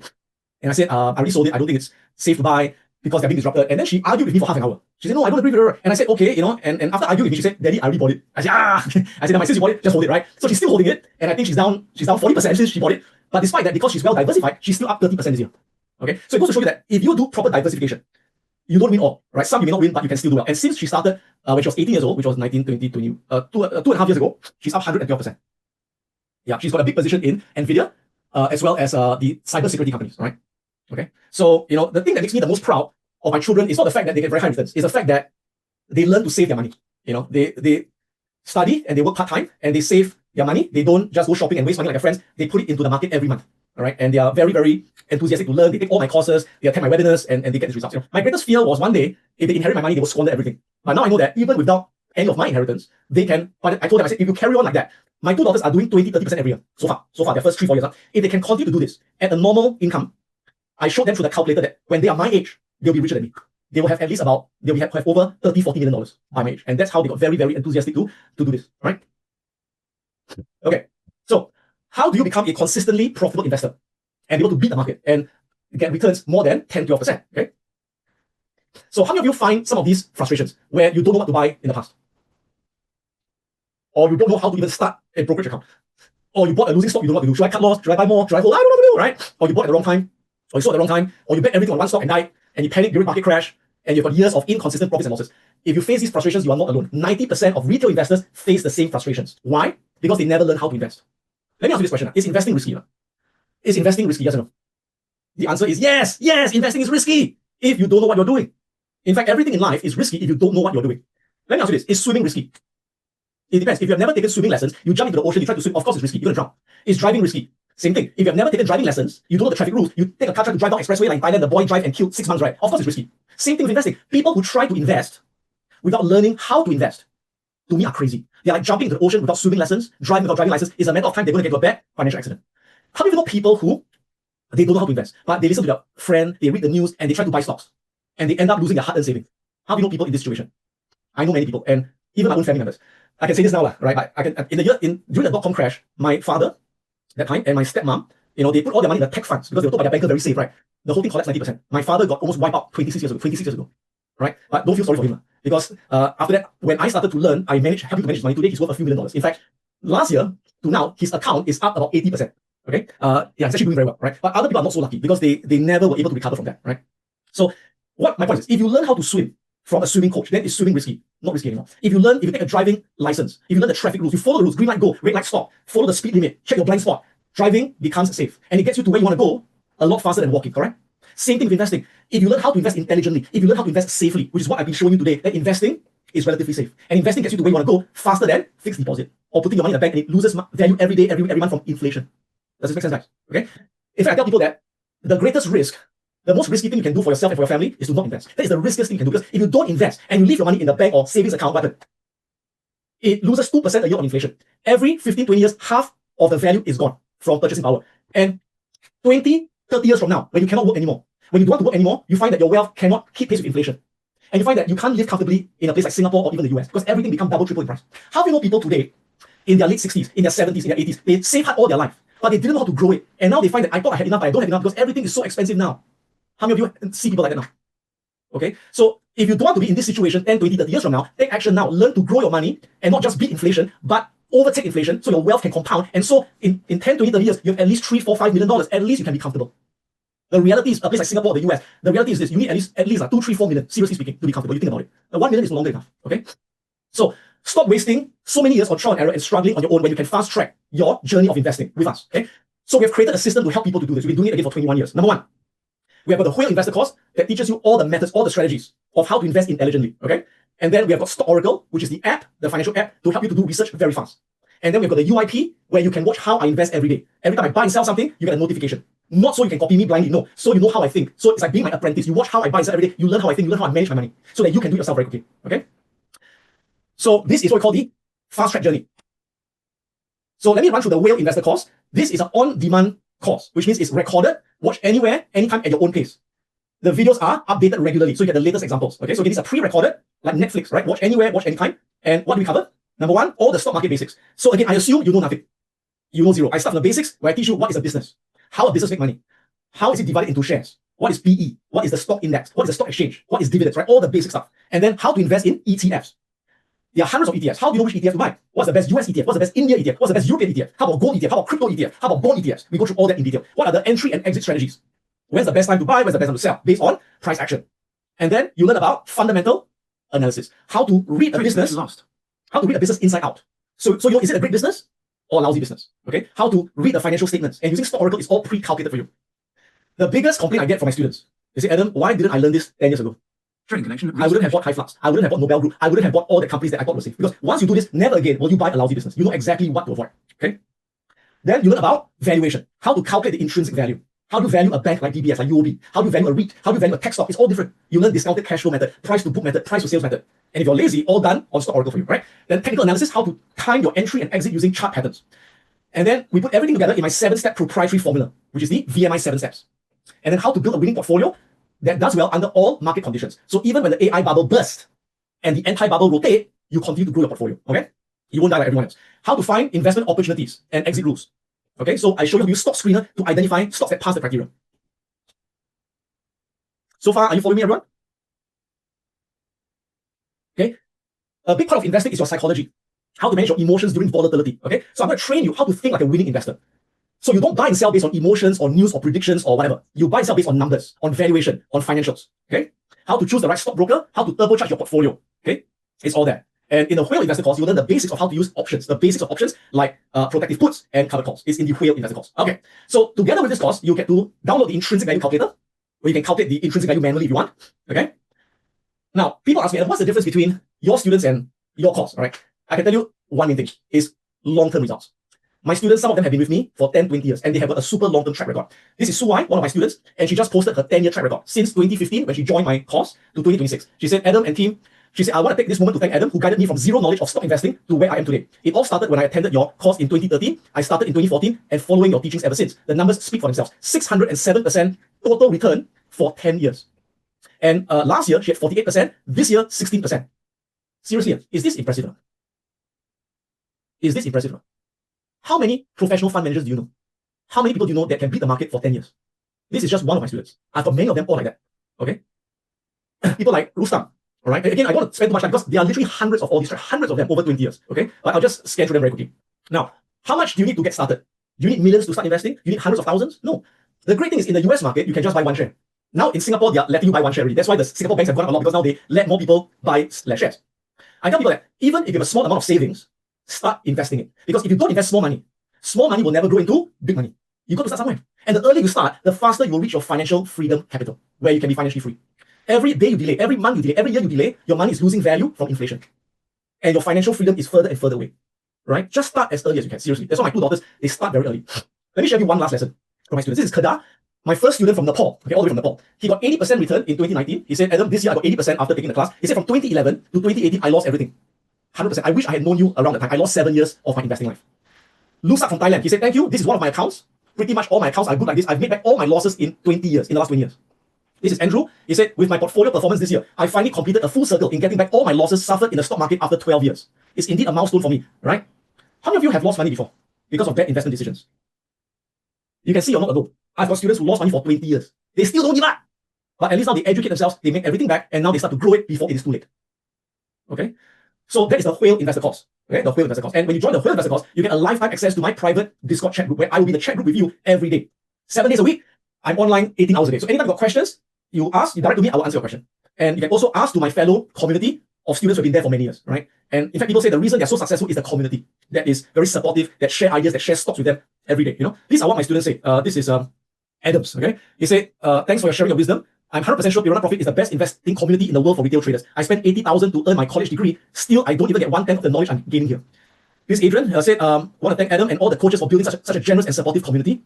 All right. And he says, thank you for always being straightforward, honest, and consistent. You're my best teacher so far. You made me laugh a lot. All right. I mean, it's all there, all right? Oops, wait. Lucky says, since I was born, I've never come across the institution like Pirona Profits where the whole management and staff are so dedicated, disciplined, and motivated. Even though most of the questions being asked are well answered, they are still humble to answer them, right? Okay, so I'm going to skip all this. It's really too much, right? Okay, so the Whale Investor Course, again, it is on demand, okay? Now, so what if I don't have much time to analyze stocks after learning how to analyze stocks? So that's where we have got Stock Oracle, which is the financial app that does all the calculations for you, that presents all the data that you need to make a decision very fast, right? So you also get access to Stock Oracle, okay? So that's the Whale Investor Course, that's the Stock Oracle Pro Plus, a 1-year access to the app. Now, if you don't have the app, can you still invest? Can you still calculate? Yes, of course you can. You can use other websites. But Stock Oracle, of course, to me is the best, right? Now, then, some of you may say, I want to leverage on Adam's research and know exactly what is he buying and selling every day. I want to know how he manages his portfolio in real time. That's where we have the ultimate investor's playbook. So this is a mentorship subscription where every day you can see what I'm buying and selling. Every month, you will get an in-depth review of my portfolio. You can see my performance every month, my performance long-term, short-term, and you also can see all my option trades every day. Okay? So the UIP, again, these are my monthly market analysis I do for my private community, my portfolio review every month, and you get in-depth research of all the companies I'm buying. Okay, so I say when I buy a stock, it's not blindly copying me. No, I buy a stock, I explain why I buy it, I show you all my research, and then you make your own decision based on my research and my own portfolio. Okay, so these are my notifications. For example, that sold my balance trade on Duolingo at a 1.8 hour profit. That was about a few $1,000 profit. Bought Waste Management at 199. Added SOXX at 205. Added more Palo Alto at 279. Right, these are all my daily notifications. You know exactly what I'm buying, what I'm selling every day. Okay, and of course, all these testimonials are hundreds of them. Okay. Okay. So what is the tuition fee? Now, the Whale Investor Course by itself is at 2,462 Singapore dollars, right? 2,462 Singapore dollars is the retail price. And you get 1 year access to the Stock Oracle Pro app. If you want to renew for the second year renewal is $350 for 1 year. Very affordable, right? This is one time. Lifetime access, lifetime on demand, one time. Okay. Now for the UIP, this is an annual subscription. The normal retail price is 2,597 per year. This is for you to watch how I invest every day, right? 2,597. Second year renewal at 1,588. If you want to continue with me for how long you want it, it's up to you, right? Okay. So what is the special event price? Okay. So the total retail price of all the 3 products is 5,059 Singapore dollars, 5,000 Singapore dollars. For this special anti-bubble mania event, you get bonus 1, my monthly newsletter. Bonus 2, you get additional 2 months subscription to UIP. So total 40 months subscription to UIP, where you can watch me invest every day, 40 months total. You also get additional free 2 months subscription to Stock Oracle. So again, 40 months. Right? So how much for this entire package? Right now, going at 50% off. So that is only 2,529 Singapore dollars. That's it. This is the deal of the year, right? $2,529 for everything. For the Whale Investor Course, for 1 year Stock Oracle Pro Plus access, plus 1 year of UIP. Sorry, not 1 year, 40 months. 40 months, right? So that's more than enough time to master everything, okay? So to grab this bonus, scan the QR code or click on the link and you can enroll right now. So go ahead, take action right now and grab this very, very rare opportunity, okay? Now, this is approximately about $1,900 for all the 3 products, okay? If you have questions on the enrollment, you got questions on the products, my team will be behind the scenes to help to answer all your questions. And later, I have got the Nazri who can come in and to answer your customer relationship questions as well. Okay. Now, by the way, bear in mind that there are certain countries that certain additional taxes may apply, right? So later when you enroll, there will be some additional taxes depending on which country you're in, that it might be calculated at checkout. Okay. If not, the price is 2529 Singapore dollars or US 1945 US dollars for everything, right? Everything that you see there. Okay. Now, bonus number 4, you will get a live stock investing jump start workshop conducted by Yuan Yi, one of our top traders and investors. It's a 3-hour live online session with our resident trading coach. You get step-by-step guidance on how to start, how to set up your charting platform, how to open an account with a broker that you have selected, how to buy your first stock. All right. So this is a live 3-hour onboarding, right, as part of the whole thing. And then there's also a special onboarding for Stock Oracle. So those of you who may say, how do I use Stock Oracle, the app, there's a 2-hour live onboarding to Stock Oracle as well as part of this entire package. So we handhold you every step of the way. All right.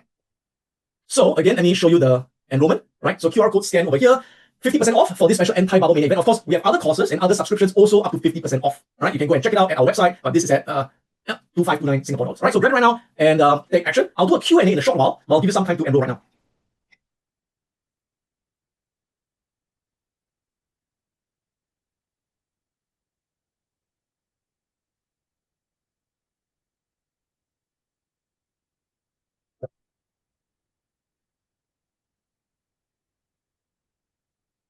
All right, so as you guys are enrolling, let me do Q&A and I'll answer as many questions as I can. I can't answer all of them, so those I can't answer, we will answer via email or my team behind will help to answer as well, right? By the way, coming up next, you want to catch this as well, all right, would be Alson Chu, a great friend of mine, one of the top swing traders that I know, right? He swing trades stocks, he trades futures, he trades cryptocurrency, he has made a couple of $1 million in the markets, a very impressive guy. You want to listen to him as well. He gives you a more of a trading approach, which is the shorter term one-night stand approach, right? So he's coming up next at 1:30 p.m. Singapore time, so do join his webinar. Really great guy. I've learned so much from him as well, all right? So in the meantime, again, grab this offer and let me help to answer some questions that have come in. Give me a second. As you can see, I'm getting old, so I need to wear my reading glasses. Okay. No longer young, need reading glasses. Okay, so Deepak is asking if the AI and chip boom turns out to be a bubble, which US stocks would be the best place to invest. Well, I've already covered that, right? Which I showed you just now was the anti-bubble sector, right? I showed you healthcare and software and industrials and consumer. It's all that, right? All I covered that as well. Do I have outlook on the Singapore market? Okay, so let me talk about Singapore because as you know, I've got personally about $8 million in the Singapore market. And to me, Singapore market is not really for capital gains, more for dividends, right? So I buy Singapore stocks for dividends. And of course, the banks have been my best performance, okay? The banks. And I want to buy more, but this year I can't buy more, except I bought a bit in March during the drop because of Trump tariff. But now the banks are a bit too expensive for me to buy. And I'll give you an example of my valuation for the banks. You guys want to see? Okay, so again, this is my own personal valuation. So for example, look at DBS Bank, which is my biggest position. I've got about 1.4 million in DBS Bank right now. It's grown organically. And you can see that, let me put in the moving averages. Yeah, so if you look at DBS, you can see that my fair value, which is based on the 5-year average price to book ratio, is about $44. That's the fair value of DBS, right? And then the +1 and -1 standard deviation, this is the range I'll buy at, right? So the highest price I will pay is $52. Right now it's at $70, okay? So right now, although I love DBS, I love the business, but right now it's way too expensive above my range to buy. So I will only buy within this range here, okay? And remember I told you, wave up, wave down, wave up, wave down, wave up, wave down, wave up, wave down, wave up, wave up! Do I buy on a wave up? Do I buy on a wave up? No, I buy on a wave down. Yeah. So I'm waiting for it to wave down, then I can add more. Now, when will it wave down? I don't know. I can't predict. I just have to be patient and wait. So never chase the girl. Never chase the girl. Wait for the girl to run into your arms, okay? And now UOB, I managed to buy some in March. Okay, I'll show you why. So if you look at UOB, for example, you can see the fair value, intrinsic value is $36, right here. And you can see here, wave up, wave down, I bought here. Wave up, wave down, wave up, wave down, I bought here as well. So I bought a bit here, I bought a bit here, now wave up. I will not buy anymore. I have to wait for the next wave down, right? So always wait for the wave down. Don't chase the girl. Don't chase the boy. If you like boys, huh? Okay? So yeah. Now if you look at REITs, I think some REITs are still attractive. Of course, like one of my favorite REITs, which I bought a lot, is CapitaLand Integrated Commercial Trust. I always forget the ticker symbol. See, I get it already. The ticker symbol is C38U. Yeah, CapitaLand Integrated Commercial Trust, right? So this one, I already bought a lot. In fact, I think I've got, how much? I think I've got $500,000 or something. Can't remember. So like this one, you can see that the fair value is $2.19. Okay, so now it's at $2.44. So now it's overpriced. So I only buy below $2.19. Okay, so this is a bit overpriced. But if you look at Fraser Centrepoint Trust, J69U, if you're in Singapore, this is for dividends. J69U, this is Fraser Centrepoint Trust. This one, as you can see, is still within the valuation, right? The fair value is $231, and now it is at $225. So it's still within the fair value, right? So you can see that my decision to buy and sell is not based on prediction. It's not based on luck. It's not based on emotions. It's not based on news. It's based on numbers. It's based on calculating the intrinsic value based on the technical support levels. It's very objective. It's not subjective. Okay. Okay. So again, reminder: those of you who have not already enroll here. Scan the QR code, click on the link, and you get everything at 2529 Singapore dollars. That's about 1945 US dollars. Okay. Okay, next question. Let me see. This is a good question. Hi Adam. How do we maintain a balance between fundamentally good AI stocks and anti-bubble mania stocks so that we don't miss AI right and have good position in anti-bubble stocks? Blah blah blah. Okay, this is a very good question. This is a very good question. Let me take this question, right? Okay, so to give you an idea. Now, like I mentioned, okay, let me put it this way. Now, so we can divide the market into AI related stocks, okay, and non-AI stocks. Okay. Now, within the stocks that are involved in building the AI infrastructure, you can divide them into those that are overvalued and those that are undervalued. Okay. So, question: are there some AI related stocks that are undervalued? Are there some AI related stocks that are undervalued? Yes or no? Yes. Okay. Example like Microsoft, like Nvidia. Okay. So they are. Okay. And of course, non-AI are like Netflix, waste management. You got Lin. You have got Copart. You have got Motorola. Right. All this, right. And then of course you got AI related stocks that are overvalued. Right. Okay. Sorry. Overvalued and then bubble. So overvalued are like alright. Broadcom is here. I'll say Broadcom is undervalued as well. Overvalued a bit would be ASML. And now Google is slightly overvalued as well. Okay. Now bubble would be like the quantum stocks I mentioned. Quantum stocks, nuclear stocks, AI power infrastructure stocks. Right. Now, so for me, currently my portfolio is roughly I've got about 37% into AI stocks that are here. Okay, 37% of my portfolio are in AI stocks. Okay, and the rest of my portfolio, which is 63%, are in non-AI stocks. So the AI stocks I have, I'm holding them to ride the AI boom. Because I told you earlier on, the AI boom, in my opinion, is not over. It would run for at least another 1 to 2 years. It will run for another 1 to 2 years. So there's still huge upside here. Okay, but at the same time, I've been accumulating the non-AI stocks. These are the anti-bubble stocks. Okay, now some of these are also anti-bubble. Even though they are in AI, they are also anti-bubble because the money has not been flowing to them. Right now, do I have some of this? Actually, this is not exactly 37%. This is about 30. This is about 31%, right? So I have about 6% of my portfolio here. I've got some of this here. So I'm still holding it, but I've been selling a bit. I've been starting to sell some of it last few weeks. All right. But I'm not selling all because the bubble is still going. Okay. So does that answer your question? Is that useful? Angeline, no problem. You can ask my customer service team. They'll help you to get the renewal for the UIP. If you're already a UIP subscriber last year, they'll get you a renewal price. Yeah, don't worry about that. Yeah. Okay. So I hope that was useful. Reddit. Where does Reddit stand? I wouldn't touch Reddit because I don't think Reddit has a strong moat. Reddit is definitely not the top 1% of businesses in terms of social media. Okay. How about Palantir? I still hold Palantir, although I already sold 70% of my Palantir stock. I already sold 70%, so I'm balanced the other 30%. And I'll say Palantir is AI related. And right now it is slightly undervalued. Yeah, so I'll put Palantir here actually. I'll put Palantir right here. Okay. All right. So again, sorry I can't answer all the questions. I've got hundreds of questions coming in, but I'm just taking questions which I think could benefit a lot of people. Do I believe in nuclear ETF? Okay, so again, if you look at the nuclear ETF, they consist of many of the nuclear stocks. I don't mind having a small position. I don't yet have it. I don't mind buying a bit, but I wouldn't dare to buy too much because a lot of the nuclear stocks are not profitable. So they are more speculative. So I would not dare to buy too much. I'll buy a little bit. Yeah. Chan is saying if we cannot trust PE, then what should we trust? Okay, PE is the worst way to value a stock. Okay, I never use PE. PE is completely useless. Now, why is PE useless? You will learn in the whale investor course because number one, PE does not take into account the growth of the earnings. So what am I saying? So a stock with a PE of 50 could be cheap. I repeat, a stock of a PE of 50 could be cheap if the earnings are growing strongly. And a stock of a PE of 5 could be expensive if the earnings are not growing. One of the most common mistakes that people make is that they avoid high PE stocks and they buy low PE stocks. That's the biggest mistake people make. How many of you have seen stocks with high PE, the price keep going up? Who has seen that before? Stocks with high PE keep going up. And the stocks with low PE keep going down. Why? Because stocks with high PE is because they got high growth. Stocks with low PE got low growth. Okay? So PE is the worst thing to use to determine valuation, because the PE doesn't take into account the growth of the earnings. All right. The other reason why PE is not useful is because earnings comes from what we call accounting profit. Okay, accounting profit. And accounting profit is often distorted because of creative accounting. Like, give you an example. Those of you who are Singaporeans, you heard of HiFlux? You guys heard of HiFlux, by the way? So, at one time, many people were buying HiFlux, and the analysts were recommending HiFlux because the profit was going up. And at that time, I didn't buy HiFlux because although the profit was going up, the free cash flow and the cash from operations was going down. So what is more real? Accounting profit or cash flow? Which is more real?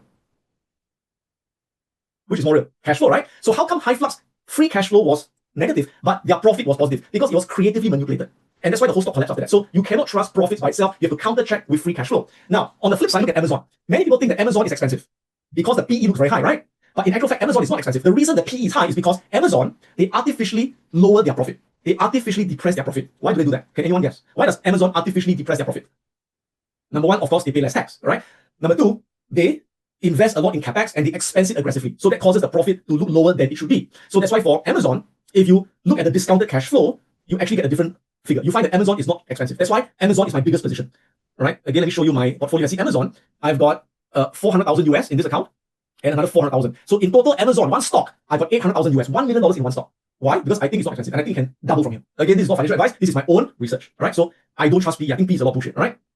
Okay, so that's how I invest, right, for the last 20, 30 years, yeah? Okay, guys, so let me see. I think another 2 more questions or so, right? If you have not enrolled, remember to grab it at 2529, scan the QR code and go get this offer, okay? Suju is asking, for the huge bubble, after it burst, will it recover? It depends. So during the dot-com bubble, the stocks that burst, those that didn't make money, never recovered. They went to zero. They never came back. But the companies that actually make money, they did recover, but some of them took many years to recover. Some of them took 10 or 20 years to recover. Okay, so you got to be careful. That's why you must be careful to only invest in what? Companies that are not overvalued, that have got consistent revenue and free cash flow. Okay, let me take one last question, okay? What do I think about the robotics industry? I think robots will be everywhere in the near future. Every home will have a robot. Autonomous cars will be everywhere, right? So that is the next big revolution, yeah? Now, the problem is, there are going to be thousands of companies that make robots. There's going to be intense price competition. It's like, look at the electric vehicle industry. How do you agree that the electric vehicle, there are hundreds and hundreds of car companies? A lot from China, right? And although the whole EV market is booming, but do you know that most companies are losing money? Even BYD, that's the leader, their profits have been dropping because of price war. You see what I'm saying? So that's why I'll never invest in vehicle companies. I'll never buy BYD. I'll never buy NIO. I'll never buy Tesla because there's no pricing power. They are in price war. Same thing with robots. Every mother's son will make a robot. And China robots are far ahead of Tesla's robots, okay? So it's going to be a price war. Everyone will get killed. Everyone can make money. So instead, I like to buy the company where all the robot companies must use that part or they must use the software, right? And I'll give you an example. NVIDIA has one of the top robotics training software. So whether is it China company, US company, Tesla, a lot of them will use NVIDIA.